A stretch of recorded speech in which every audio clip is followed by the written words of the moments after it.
I always believed that doing the right thing would be enough, that if you acted with kindness, the universe would reward you. That's what my father taught me growing up in our modest suburban neighborhood outside Richmond, Virginia.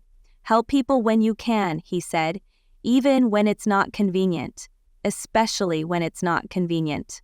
After he passed away unexpectedly from a heart attack, I tried to live by those words, even when it came to Carol, my stepmother. Carol married my father when I was already in college. She was charismatic, lively, the kind of woman who made every room she entered spin a little faster around her. I had my reservations at first, but seeing how happy she made Dad softened me. After he died, she seemed utterly lost. She sobbed through the funeral, clutched at my arm during the service, and wailed that she didn't know how she'd live without him. I believed her. I wanted to believe her. The medical bills started piling up immediately after his death. My father had insurance, but apparently it hadn't covered everything from his final hospitalization. Carol was drowning. She called me one night, her voice trembling. She didn't know what to do. The house could be repossessed. Creditors were calling every hour. Her words came out in ragged gasps between sobs. I could barely hear her over the static on the line, but I heard enough to act. I pulled out my savings, every dollar I had scrimped together from years of working overtime at the architectural firm, every bonus I had tucked away instead of taking vacations like my friends. I drained the account I'd been building toward buying my first home, $72,000. I wired it directly to the hospital and the debt collectors, covering every last invoice Carol showed me. I didn't think twice. She was family. She needed help, and I could help her. When I told Carol, she cried again. She clutched me like I was a life raft, thanking me over and over. "You're such a good girl," she said, her mascara smearing across her cheeks. "I don't know what I would have done without you. Your father would be so proud of you." Hearing that nearly broke me in half. I didn't want praise, I just wanted my family to be okay. For a little while, it seemed like things were getting better. Carol seemed lighter, freer. She talked about starting a new chapter, maybe even taking a small vacation to clear her head. She suggested we go out to brunch, just the two of us, to honor my father's memory. She toasted him with mimosas, smiling through watery eyes, and told me how lucky she was to have me. I believed it. I believed every word. I didn't see the cracks forming until much later. Looking back, the signs were there. The sudden shopping sprees under the excuse of retail therapy. The subtle comments about how some people have all the luck when I mentioned getting a small raise at work. The way Carol always seemed to have a new accessory, an expensive purse, designer shoes, but never mentioned how she could afford them. I chalked it up to her grieving process. I told myself not to judge. I told myself she deserved some happiness after everything she had been through. I thought my kindness had built a bridge between us. I thought I had done what my father would have wanted. I thought I had saved her from drowning. What I didn't realize was that Carol had never intended to swim on her own. She was perfectly content to let me be her lifeline. And apparently, her fool. The day everything changed started so normally, it's almost laughable. It was a rainy Saturday, and Carol had asked if I could help her reorganize the storage closet in her guest bedroom. She had been complaining that it was a mess, that she wanted to donate some old things to charity. I agreed without hesitation. Helping her sort through dusty boxes seemed like a small favor compared to what she'd been through. Besides, I told myself, it would be good to spend some more time together. We hadn't had a real heart-to-heart in weeks. The storage closet was stuffed floor to ceiling with bins and random junk. Holiday decorations, old picture frames, boxes labeled tax documents 2013 and garage sale. I was pulling out a stack of old planners when a battered leather journal tumbled off the shelf and landed at my feet. It looked like one of those gratitude journals you see at bookstores around the new year. I picked it up, intending to hand it to Carol, but curiosity got the better of me. Maidman is written across the front page.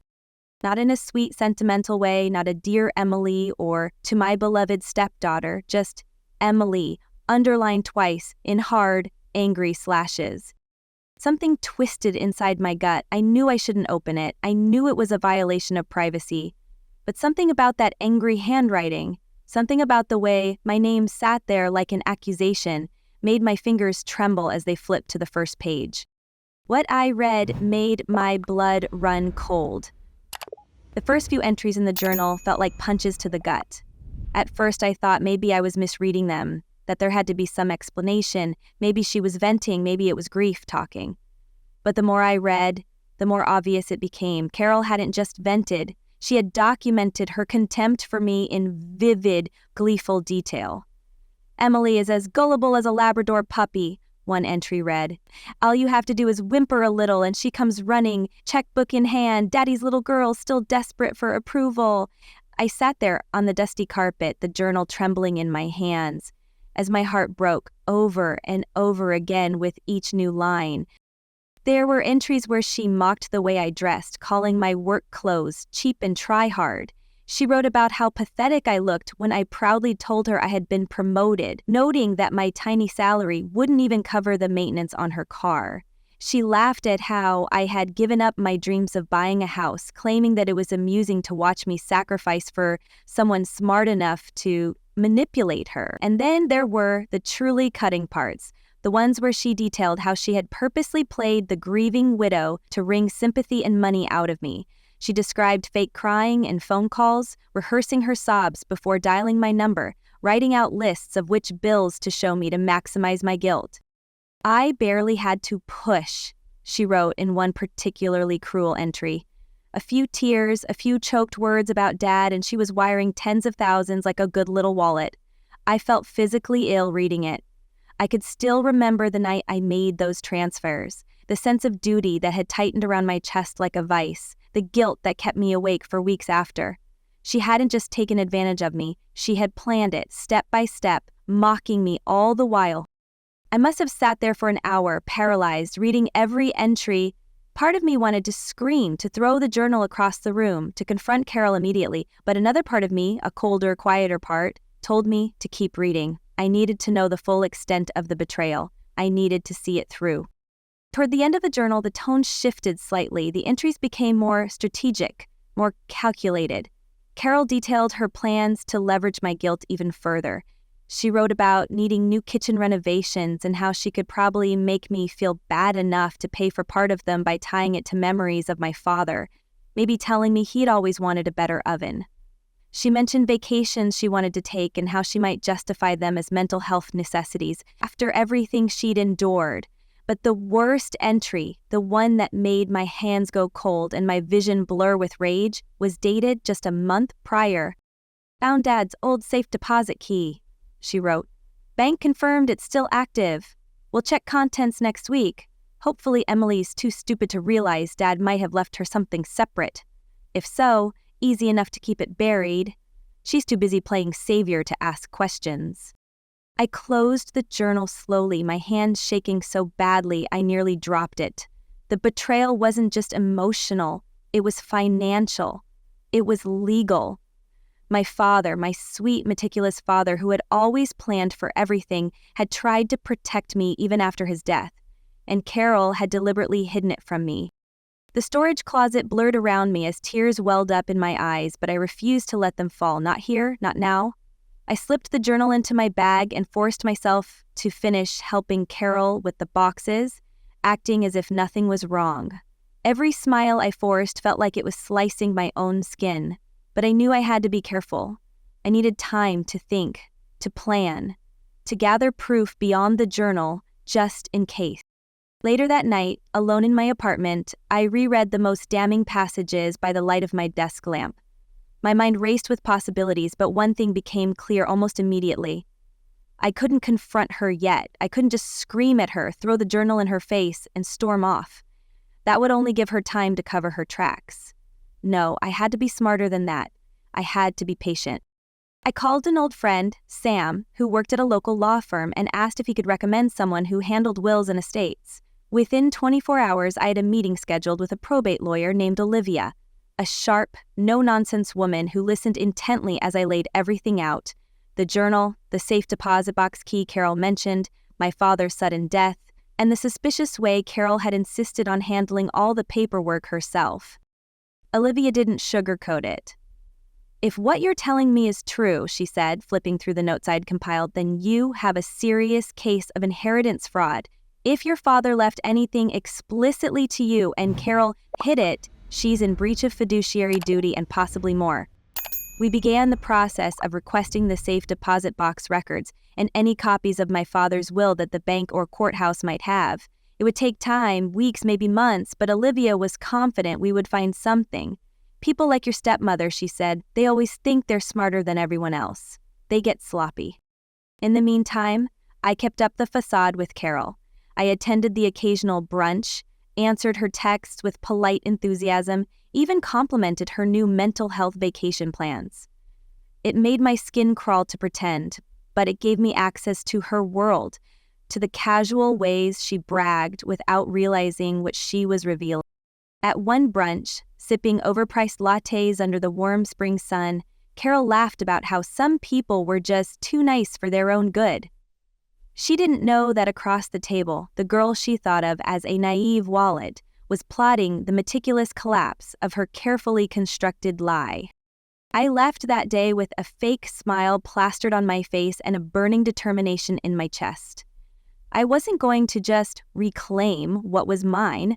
I was going to make sure Carol understood exactly how much her greed had cost her. And I wasn't going to raise my voice once while doing it. Real revenge, I was starting to realize, wasn't about shouting matches or dramatic confrontations. It was about patience, about precision, about letting someone hang themselves with the very rope they thought they used to tie you down. The days that followed were some of the longest of my life. I woke up every morning with a singular purpose driving me: uncover the truth and make Carol pay for what she had done. Olivia worked steadily behind the scenes, filing the necessary paperwork to access my father's old safe deposit box and requesting archived versions of his will. Meanwhile, I set about building my own case, a meticulous, undeniable mountain of evidence that would expose Carol's betrayal for what it was.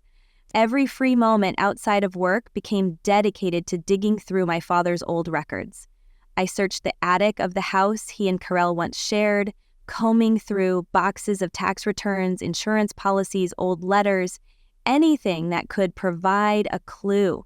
I found paperwork for the safe deposit box at a local bank downtown, opened 5 years before my father's death. The paperwork listed only his name, no mention of Carol, which was a promising start. I also found a few letters my father had written to me but never sent, tucked inside a manila folder marked important. In one of them, he mentioned wanting to make sure you have something set aside just in case anything happens to me. Reading his words made my throat tighten painfully. He had thought of me. He had planned for me. And Carol had stolen that. I kept my visits to Carol's house casual so she wouldn't suspect anything. Every time I stopped by, I looked for little details, little hints. One afternoon, while she was out picking up lunch, I wandered into her study. Sitting brazenly on her desk was a receipt from a jewelry store dated only a week after I had transferred the $72,000, 0 cents to cover her medical debts. The item purchased? A $14, 0 cents diamond bracelet. My stomach churned as I snapped a quick photo with my phone, so much for being destitute. It was more confirmation that her crocodile tears had been nothing more than a calculated performance. I also started recording our conversations. Olivia had advised me to gather as much verbal evidence as possible, just in case Carol tried to deny everything later. I bought a small recorder and tucked it into my jacket pocket whenever we met. I got her casually mentioning her bonus inheritance and laughing about how some people just don't have the stomach for business. She thought she was clever, speaking in euphemisms, but every word she said only tightened the noose she had fashioned for herself. Meanwhile, the bank was processing our request to open the safe deposit box. It took weeks, endless paperwork, and several court orders, but finally, Olivia called me one Friday afternoon with a tone of triumph in her voice. "They've scheduled the box opening for next Thursday," she said. "You'll want to be there." My heart pounded as I hung up. I barely slept that week, my mind racing through endless possibilities. Would there be a second will inside? A letter from my father? Proof that Carol had hidden something? Thursday arrived in a haze of nerves and adrenaline. I met Olivia at the bank, the fluorescent lights buzzing faintly overhead as a grim-faced manager led us into a small, secured room. The box sat on a sterile metal table, untouched for years. With gloved hands, the manager opened it and laid out the contents, a series of sealed envelopes, a few stock certificates, an old wristwatch, and my heart nearly stopped. A thick document envelope marked with my name. My fingers trembled as I opened it. Inside was a letter from my father, handwritten in his neat, methodical script, dated 6 months before his death. It explained that he had set aside specific assets for me separate from his general estate to ensure you have a foundation to build your future no matter what happens. Enclosed with the letter was a copy of an older will, one that named me as the primary beneficiary of a trust fund containing nearly $200,000 cents. The trust had been established and fully funded before his marriage to Carol. None of this had been mentioned during the original probate process after his death. None of it had been disclosed. It was clear now. Carol had found the safe deposit box key after my father's death, accessed it, and buried this evidence. She had deliberately stolen my inheritance and left me with nothing but debts to pay in her name. I stared at the papers, rage and heartbreak crashing over me in equal measure. Olivia placed a steadying hand on my arm. "This is exactly what we needed," she said firmly. "Now we can take action." And we did. Over the next week, Olivia filed a motion to reopen my father's estate based on newly discovered assets. We also filed a civil suit against Carol for inheritance fraud, breach of fiduciary duty, and intentional infliction of emotional distress. The moment Carol was served with the papers, the mask she had so carefully maintained cracked completely. She called me 15 times in a row that night, leaving increasingly hysterical voicemails alternating between begging and threatening me. When I didn't respond, she sent long text messages filled with half-hearted apologies, trying to frame everything as a misunderstanding. "I only did what I thought was best for everyone," she wrote in one particularly nauseating message. "Please, let's not ruin the family over a little money." A little money. $72,000 I gave her from my savings, $200,000 stolen from a trust fund, meant to secure my future, my father's final wishes trampled under her feet. No, this wasn't just about money anymore. It was about respect. It was about justice. Despite her pleas, Carol hired an attorney, one of those flashy, overconfident types who clearly thought he could intimidate me into dropping the case. Olivia wasn't impressed. She countered every one of their delaying tactics with swift, brutal efficiency. We demanded depositions. We requested subpoenas for bank records. We collected statements from witnesses who remembered my father talking about the trust he had set up for me. Every thread we pulled unraveled more of Carol's lies. The stress must have gotten to her because I started hearing whispers through mutual acquaintances that Carol's health was deteriorating, that she wasn't herself anymore. Some distant relatives even reached out, suggesting maybe I should show mercy, but I was done playing the fool. Mercy was for people who showed remorse. Carol had shown nothing but contempt for me from the moment she realized she could use me. The case was moving faster than I anticipated, and soon the court scheduled a preliminary hearing to review the evidence. It would be the first time Carol and I faced each other openly since the truth came out. I felt a strange calm settle over me as I prepared for that day. I wasn't scared. I wasn't anxious. I was ready. Carol had gambled that I would stay quiet, that I would stay naive, that I would stay small. She was about to learn how dangerous it could be to underestimate someone who had nothing left to lose and everything to reclaim. The preliminary hearing was set for a Tuesday morning, and I arrived at the courthouse early, dressed sharply but modestly. I wanted to look like exactly what I was, a wronged daughter seeking justice, not some vengeful caricature that Carol's lawyer might try to paint. Olivia sat beside me at the counsel table, calm and composed, radiating the kind of quiet authority that made me feel braver just by sitting next to her. Across the aisle, Carol perched stiffly beside her attorney, her face a brittle mask of forced confidence. She wore a navy blue suit that probably cost more than my entire car, her hair freshly coiffed, her nails manicured, but even across the room I could see the tremor in her hands as she gripped her water bottle like it was a lifeline. The judge, a stern woman with silver hair pulled into a severe bun, wasted no time getting to the heart of the matter. Olivia presented our evidence with clinical precision. The discovery of the safe deposit box, the hidden trust fund, the forged paperwork, the diary excerpts where Carol gleefully detailed her manipulation. Every document, every quote, was another nail driven into Carol's crumbling defense. I watched Carol squirm under the judge's unblinking stare, her cheeks growing paler with every new revelation. When her lawyer tried to argue that it was all a misunderstanding, that Carol had merely forgotten about the trust in her grief, the judge's expression hardened visibly. "I find it difficult to believe," the judge said slowly, "that someone could forget about a $200,000 0-cents trust fund, particularly when the documentation was explicit and the deceased's intentions were clear." She turned her gaze to Carol directly. "And your personal diary entries suggest not only awareness but deliberate concealment." Carol opened her mouth as if to protest, but thought better of it. She shrank in her chair, her hands twisting in her lap. The judge concluded the session by granting Olivia's motion to formally reopen my father's estate. She also scheduled a full trial date for the inheritance fraud case and issued a temporary freeze on Carol's assets pending the outcome. I could almost hear the imaginary gears grinding to a halt inside Carol's mind as she realized what that meant. No more shopping sprees, no more luxury vacations, no more dipping into the money she had stolen to fund her lifestyle. Everything was now under scrutiny. Everything was slipping away. Outside the courtroom, Carol caught up to me as I walked toward the parking lot. "Emily, wait," she called out, her voice high and desperate. I turned slowly to face her, keeping my expression neutral. She hurried over, glancing nervously around as if worried someone might see her. Up close, the makeup she had so carefully applied couldn't hide the panic etched into her face. "We don't have to do this," she hissed, her voice low. "This doesn't have to destroy everything. We can settle this. I'm willing to make concessions." I stared at her, feeling a strange sense of detachment, as if she were speaking a foreign language. "Concessions?" I repeated slowly. "You mean like giving back what you stole?" She flinched, her mouth opening and closing like a fish gasping for air. "It wasn't like that," she said weakly.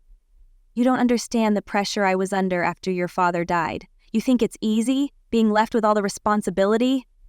I laughed, a short, humorless sound that made her recoil slightly. "The responsibility? You mean the responsibility to lie, steal, and laugh about it behind my back? No, Carol, I understand perfectly." I left her standing there, flailing for words, and walked away without looking back. The trial was still weeks away, but already I felt lighter, freer. Every step I took felt like reclaiming a piece of myself that Carol had tried to bury under her lies. In the weeks leading up to the trial, Olivia and I worked tirelessly to build the case. We subpoenaed Carol's financial records, which painted a damning picture of her lavish spending spree in the months following my father's death. Designer clothes, private spa retreats, 5-star vacations. Everything bought with money that should have secured my future. We interviewed witnesses, the banker who confirmed Carol's unauthorized access to the safe deposit box, the notary who remembered Carol insisting on rushing through the estate paperwork without witnesses, neighbors who recalled Carol bragging about how things had worked out better than expected after my father's passing. Each new piece of evidence felt like a vindication. I wasn't crazy. I wasn't ungrateful. I wasn't imagining things. I had been systematically and deliberately wronged by someone I had trusted, someone I had sacrificed for without hesitation. As the trial date approached, Carol's veneer of control began to crack publicly. She canceled charity appearances. She withdrew from the country club. Rumors swirled that she was going through something serious. A few mutual acquaintances reached out to me in private, cautiously offering support once they realized the truth. Even people who had once sung Carol's praises were starting to distance themselves, sensing blood in the water. The night before the trial, I couldn't sleep. I lay in bed staring at the ceiling, running through every possible outcome, every scenario where Carol might try to wriggle out of responsibility. But no matter how many times I turned it over in my mind, I kept coming back to the same conclusion. I had already won in the ways that mattered most. I had reclaimed my voice. I had stood up for myself. I had refused to be silent, even when it would have been easier to let it all go. The next morning I dressed carefully. A navy dress, simple jewelry, my father's old watch fastened around my wrist like armor. Olivia met me at the courthouse steps, her expression calm but fierce. "Ready?" she asked. I nodded. I was more than ready. Inside the courtroom, the atmosphere was electric with tension. Carol sat rigidly at the defendant's table, her lawyer flipping through notes with increasingly frantic energy. Across the aisle, I sat tall, my heart steady. The judge entered, and the room rose. The trial had begun. Olivia's opening statement was devastating. She laid out the timeline with surgical precision, drawing a clear line from my father's death to Carol's deception to the financial abuse that followed. She quoted from Carol's own diary, her own words dripping with malice and greed. She presented documents showing the hidden trust fund, the unauthorized withdrawals, the sudden, inexplicable lifestyle upgrades. Carol's attorney stumbled through a half-hearted defense about emotional distress and grief-clouding judgment, but the evidence was overwhelming. Every time he tried to paint Carol as a confused widow, Olivia countered with cold, hard facts. Every time he suggested misunderstanding, she produced another piece of damning evidence. The jury sat stone-faced, unmoved by the tears Carol tried to summon on cue. As the trial stretched into the afternoon, it became clear to everyone in the room that there was only one possible outcome. And Carol knew it too. I saw it in the way her shoulders sagged, in the way she stopped meeting anyone's eyes, in the way she gripped the edge of the defense table like she was holding onto the last scrap of a sinking ship. And as I sat there, watching her unravel, I felt no pity, only a fierce, clean satisfaction. She had built her house of lies on the foundation of my trust. Now she was watching it collapse, and there was nothing she could do to stop it. The judge called for a short recess after both sides rested their cases, and the courtroom buzzed with a low, nervous energy. I sat quietly, feeling an eerie sense of calm settle over me. There was nothing more to say, nothing more to prove. The evidence spoke for itself. Carol sat slumped in her chair across the aisle, staring blankly at the floor. Her once meticulously applied makeup now smudged at the corners of her eyes. Her lawyer leaned in, whispering urgently, but she barely seemed to hear him. I wondered if she finally understood the depth of the hole she had dug for herself, or if she was still clinging to the desperate hope that somehow she would wriggle free like she always had in the past. And the recess ended, and the judge returned. The entire courtroom seemed to hold its breath. In a clear, firm voice, the judge began her ruling. She acknowledged the overwhelming evidence of Carol's deceit, the hidden trust, the unauthorized access to the safe deposit box, the misuse of funds, the diary entries that revealed not grief but calculated manipulation. Every sentence the judge spoke felt like a brick being laid into the wall that Carol would never climb over. I find the defendant's actions to be a clear, deliberate, and egregious violation of her fiduciary duties, the judge said. Her conduct demonstrates a willful attempt to defraud the plaintiff of her rightful inheritance, compounded by actions that inflicted significant emotional distress. She paused, letting the words hang in the heavy air. Accordingly, I am awarding the plaintiff full restitution of the trust funds in question, punitive damages for the intentional infliction of emotional distress, and legal fees incurred during the proceedings. A stunned murmur rippled through the courtroom. I sat frozen for a moment, trying to process the magnitude of what had just happened. I had won. Not just financially, but morally, publicly, legally. Every piece of justice I had been denied when Carol first lied to me was now being delivered, clean and irrevocable. Carol's lawyer rose, stammering about the possibility of an appeal, but the judge cut him off sharply. "You are welcome to pursue an appeal," she said coolly, "though I advise you to review the strength of your case before wasting additional court resources." The dismissal was so complete, so final, that even Carol's lawyer looked defeated as he slumped back into his seat. Carol sat there in silence, her mouth slightly open, her hands clutching the arms of her chair as if the ground beneath her was giving way. She didn't look at me. She didn't look at anyone. For the first time since this nightmare had begun, she had no script, no performance to fall back on, just the raw, undeniable truth of what she had done and what it had cost her. Outside the courthouse, the afternoon sun was dazzlingly bright, and I blinked against it as I stepped onto the wide stone steps. Olivia joined me, offering a small, satisfied smile. "You did it," she said simply. I nodded, my throat too tight with emotion to answer right away. We shook hands, and she promised to be in touch soon to finalize the transfer of the restitution and damages awarded by the court. I watched her walk away, then stood there for a long moment, letting the sun warm my face, letting the finality of it all sink into my bones. I thought that would be the end of it, but of course, Carol wasn't done making things worse for herself. Over the next few weeks, word of the trial spread like wildfire through our community. Carol's reputation, once so carefully curated, crumbled into dust. She was quietly asked to resign from the charity board she had chaired for years. Her invitations to social events dried up overnight. Even her closest friends, those who had once rallied around her, sung her praises at every fundraiser and brunch, now distanced themselves as if she carried a contagious disease. It wasn't just the social fallout either. The court's asset freeze had revealed a staggering amount of personal debt Carol had hidden for years, debts she had masked behind the facade of wealth and ease. Without access to the stolen trust fund or her frozen accounts, she was forced to start selling off her possessions. The luxury SUV, the designer clothes, the antique jewelry she had flaunted so proudly, all listed in local auctions and online estate sales. It didn't take long before she was forced to put her house on the market, the same house my father had painstakingly renovated for her with his own 2 hands before his death. I watched from a distance, never intervening, never gloating. I didn't need to.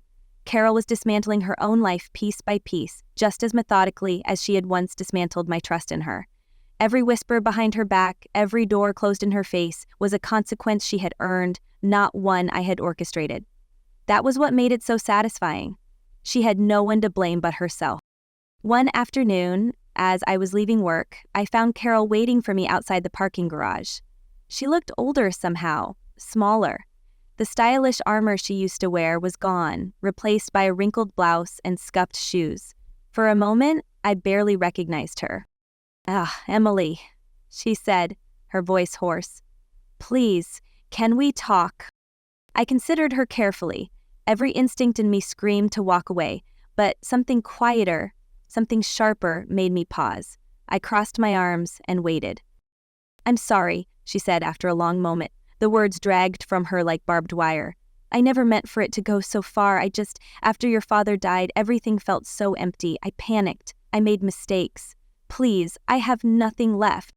I studied her for a long time. Maybe once, a lifetime ago, those words would have broken my heart. Maybe once I would have believed them, but not now. I had seen the truth written in her own hand, cold and mocking and deliberate. I knew exactly who she was. "I hope you find peace," I said finally, my voice steady. "But I'm done being your second chance." Her face crumpled, and for a brief, flickering moment I thought she might lash out, hurl some last ugly accusation. But she didn't. She just turned and walked away, her shoulders slumped, her steps heavy. I watched her disappear into the crowd, feeling no pity, no anger, no regret, only a profound, liberating sense of closure. I got into my car and drove home, the city passing by in a blur. At a stoplight, I caught a glimpse of my reflection in the rearview mirror. I didn't look different, not outwardly, but inside everything had changed.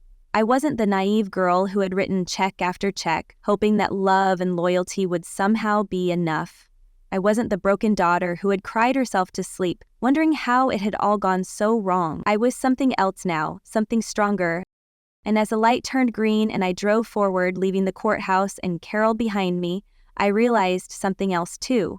My father would have been proud, not just because I fought for what was right, but because I remembered who I was when it mattered most. The months following the trial felt like a slow but steady reawakening. With the restitution awarded and the damages collected, I finally had the financial foundation my father had intended for me. Olivia helped me set up a trust of my own, structured carefully to protect it from future misuse. For the first time in years, I didn't wake up with a knot of anxiety in my stomach, wondering how I would stretch every paycheck, how I would balance guilt and responsibility, how I would justify putting my own needs last. That weight, that invisible burden Carol had so easily placed on my shoulders, was gone. And with its absence came something even more powerful: freedom. The first thing I did was start looking for a home of my own.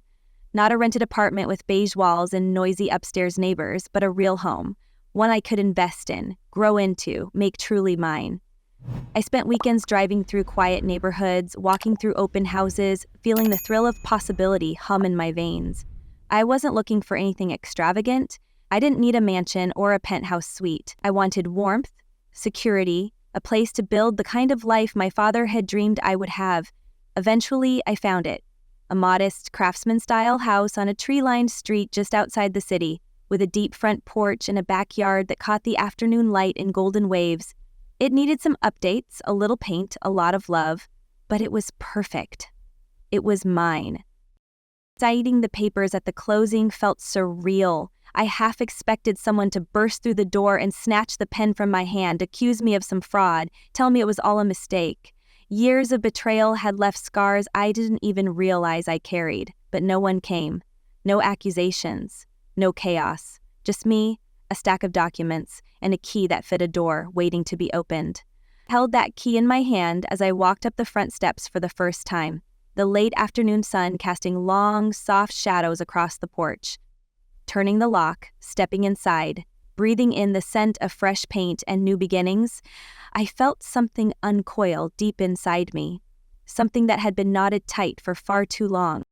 I spent the next weeks pouring myself into making the house my own.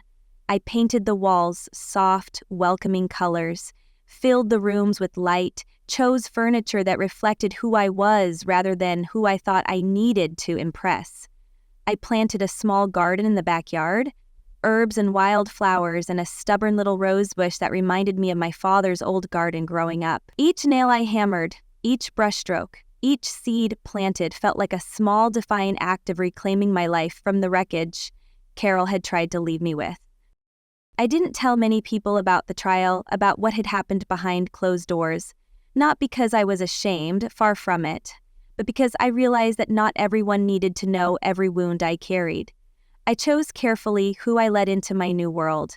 Friends who had stood by me when things were darkest, who hadn't been dazzled by Carol's performances, who saw me not as a tragic figure or a cautionary tale, but simply as Emily, strong and stubborn and still standing. Those were the people who came to my housewarming party on a crisp October afternoon, laughing and drinking sweet cider under a sky so blue it looked unreal. We sat on the porch until the sun dipped below the trees, telling stories, passing around plates piled high with homemade cookies and cheese and fruit, and when someone raised a toast, to new beginnings, to hard-won victories, to family you choose, I felt a lump rise in my throat, but it wasn't sorrow. It was gratitude. There were moments, of course, when old anger flared unexpectedly. Sometimes it happened when I stumbled across an old photo of Carol smiling at some long-forgotten family barbecue, or when a piece of mail still arrived addressed to both of us. Grief is rarely clean or linear. It loops back on itself, catches you off guard in the aisles of the grocery store or the quiet moments before sleep. But I had learned not to fight it, not to drown in it. I let it come. I let it pass. And each time, it grew a little easier. Word eventually reached me that Carol had moved out of state, renting a small apartment near a distant cousin willing to take her in, for now. I didn't rejoice in her fall, but I didn't mourn it either. Actions have consequences. Choices had weight. Carol had made hers, I had made mine. What surprised me most in the aftermath wasn't the financial stability, though that was a relief beyond words. It was how much lighter the world felt without the constant undercurrent of obligation and guilt that Carol had used to control me. I could say no without shame. I could prioritize my dreams without apologizing. I could exist fully in my own life without someone else's expectations chaining me down.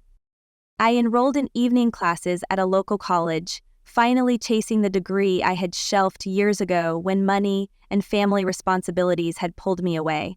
Walking into that first class, Introduction to Urban Planning, felt like stepping into sunlight after a long winter. I sat in the middle of the room, pen poised over a fresh notebook, heart hammering with nerves and excitement. I wasn't the oldest person in the room, but I was close. And yet, for the first time in years, I wasn't embarrassed by where I was in life. I was proud. I had earned every step of this journey. Sometimes I wondered what my father would think if he could see me now.